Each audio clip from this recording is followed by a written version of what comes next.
ये सुखचैन का ट्री है।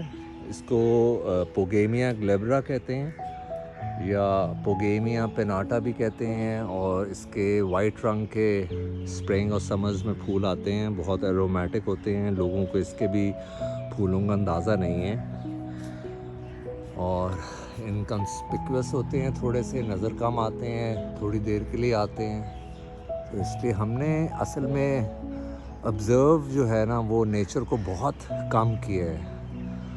हम अपने ज़िंदगी के ह्यूमन मैनिपुलेशन से निकलते ही नहीं हैं और ये दरख्तों की खूबसूरती तक पहुंचते नहीं हैं। असल में देखते हैं, हाँ बहुत अच्छा, ठीक है, ओके बाय।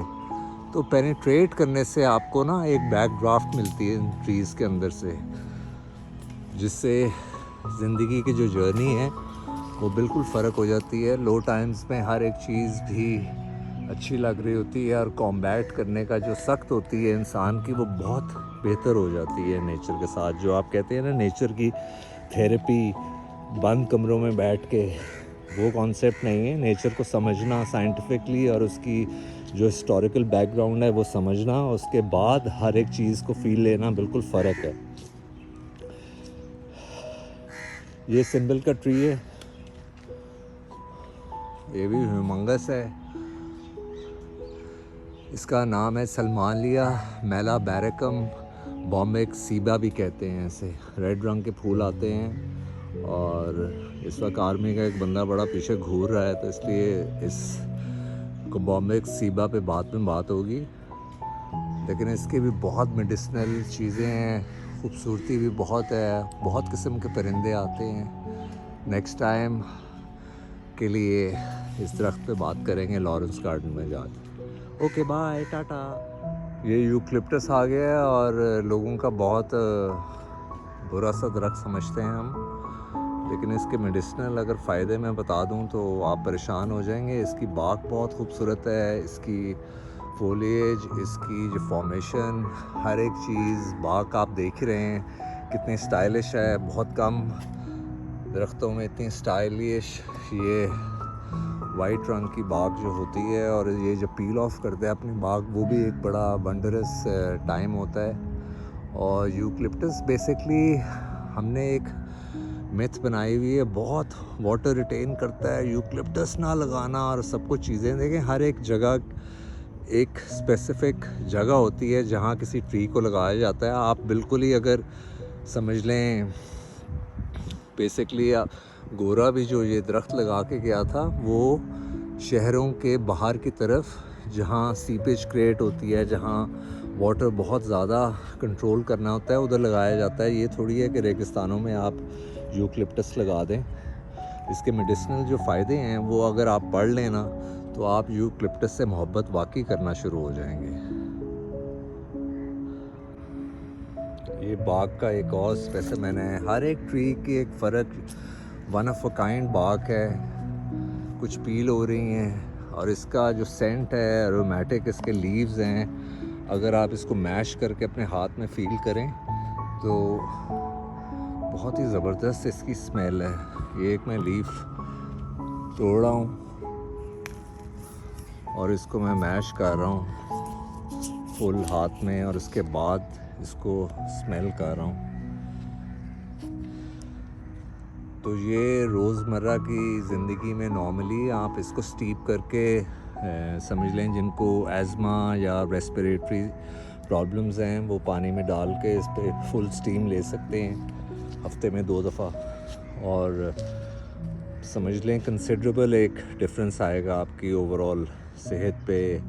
आपका हर चीज़ क्लियर हो जाएगी, थ्रोट, आवाज़, हर एक चीज़, पिच बहुत बेहतर हो जाएगी। और ये फ्रॉम अ डिस्टेंस ये एक यूकलिप्टस है, तकरीबन 60 इयर्स ओल्ड ये है यूकलिप्टस।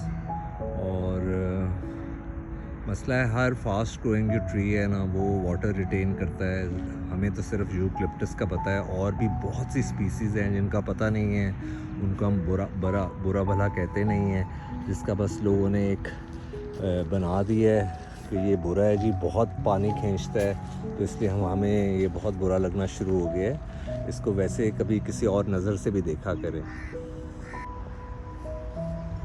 एक और जाइंट हम यूकलिप्टस के पास आ गए हैं। इसकी बाग बिल्कुल फ़र्क है। समझ लें जिनको रेस्पिरेटरी थोड़ी सी प्रॉब्लम्स हैं उनके लिए ये है कि 5 से 7 लीव्स लेके बॉइलिंग वाटर में डाल दें आप, और बॉयल हो रहा हो उन लीव्स को अंदर डाल दिया जाए, और उसके बाद उसको 1 मिनट बॉयल होने के बाद बंद कर दिया जाए और स्टीप किया जाए 3 मिनट के लिए। और उसके साथ आप वो भी ले सकते हैं, इसकी ग्रीन टी भी बनती है इसी तरह। जो मैंने ये चीज़ बताई है ग्रीन टी का समझ लें रेमेडी है। बाकी रेस्पिरेटरी काम के लिए तो आप बॉइलिंग लीव्स डालते जाएं, उसके बाद बंद करने के बाद थोड़ा दम लग जाए, स्टीप लग जाए, उसके बाद फिर आप ले सकते हैं। ये यूकलिप्टस के नए स्प्राउट्स हैं, बहुत ज़बरदस्त इसकी हर एक चीज़ है। व्यू देखें कितने ज़बरदस्त इनके रंग हैं। ये भी एक बड़ा वंडरस दरख्त है। लोगों को तो खैर बहुत बुरा लगता है, सीढ़ियाँ काटती फिर रही है, पेपर मलबरी है, एज़मा कॉज करता है, और ये इन्वेसिव ट्री है। इसको समझ लें साइंटिफिक ज़बान में ब्रोगोनेशिया पेपीरेफरा कहते हैं। और इसकी बाक बहुत ज़बरदस्त समझ लें, छोटे छोटे बर्ल्स आए हुए हैं, इसको बर्ल्स कहते हैं। छोटे छोटे, ये तो बहुत छोटे हैं, लेकिन बड़े दरख्तों का भी मैं आपको दिखाऊंगा। BURL और BURR, ये बेसिकली हार्मोनल एक एबनॉर्मल हार्मोनल चेंजेस होती हैं जो दरख्तों में होती हैं, और ऑर्गेनिक फॉर्म में ये दुनिया का सबसे एक्सपेंसिव तरीन एक ऑर्गेनिक मटेरियल है। जब बर्ल की क्रॉस सेक्शंस काटते हैं तो वो डिफरेंट यॉट्स और एक्सक्लूसिव कार्स में इनका बर्ल लगता है विनियर फॉर्म में। तो ये पेपर मलबरी है जो कि इसके फ्यूम्स हैं वो एज़मा कॉज करता है, लेकिन ये बेसिकली टेपा पेपर क्लॉथ और इसकी ट्री कहते हैं, और इसकी बहुत हिस्टोरिकल सिग्निफिकेंस है। और पेपर बनता है और डिफरेंट क्लॉथ, हर एक चीज़ पुरानी। अगर कल्चरल आप इसकी हिस्ट्री पढ़ें वो बहुत डिटेल्ड और पुरानी है। एक और पेपर मलबरी का बड़ा दरख्त है, तकरीबन 40 इयर्स का होगा। अब इसकी फॉलेज और रंग बहुत खूबसूरत है। एक वीडियो में आपको इन्वेसिव और नेटिव का भी मैं कॉन्सेप्ट बताऊंगा वो क्या होता है।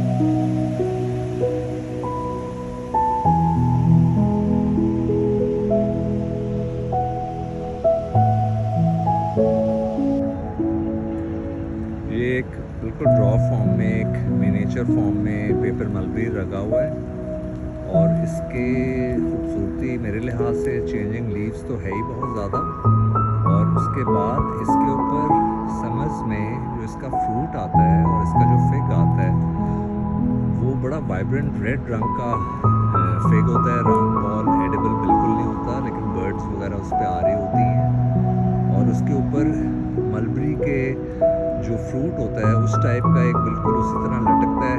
और गर्मियों में उसके ऊपर बाकायदा एक फ्यूम्स निकलते हैं। अगर आप गौर किसी ने भी शायद किया होगा, गर्मियों में ये दरख्त जो है अगर इसको देखें तो इसका पूरे फ्यूम से मतलब स्मोक निकल रही होती है इस पूरे दरख्त से, जो कि एक बहुत रेयर फिनोमिनन है।